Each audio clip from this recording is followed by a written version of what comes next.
My name is Yelak Biru. I'm a myeloma patient and a board member with the International Myeloma Foundation. I participated in a very unique session at the MWG plenary session where we talked about to transplant or not to transplant.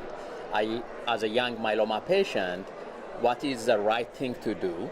And I think the session was really able to highlight the dilemma myeloma patients go through when they are first diagnosed.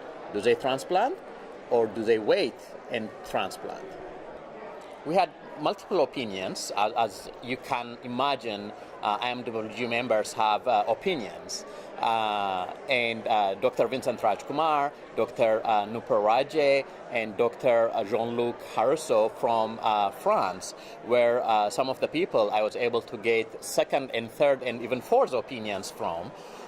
What was interesting is all of them have strong opinions, but they were not necessarily all aligned. They were directionally similar, but not necessarily well aligned.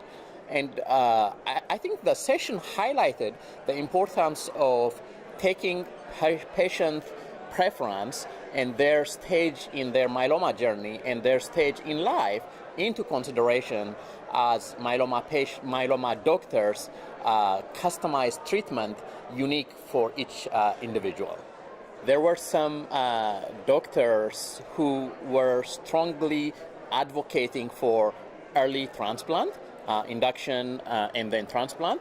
There were some that were saying there was no overall survival benefit from doing early versus delayed transplant, and there were some that actually advocated taking patient preference into consideration when making these choices. I was diagnosed with multiple myeloma over 22 years ago, and I personally opted out of a transplant. And the reasons I opted out of the transplant then, in my opinion, are still valid today.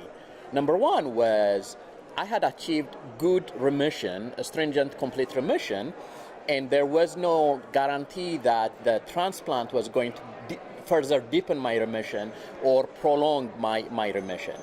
The second one was related to quality of life. I was not sure what kind of quality of life I was going to have post-transplant.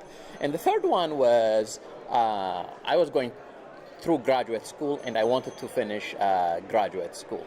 The key takeaway from this session was that each patient's treatment needs to be individualized based on the patient's preference and the available data and the available treatments in their particular region or in their particular country.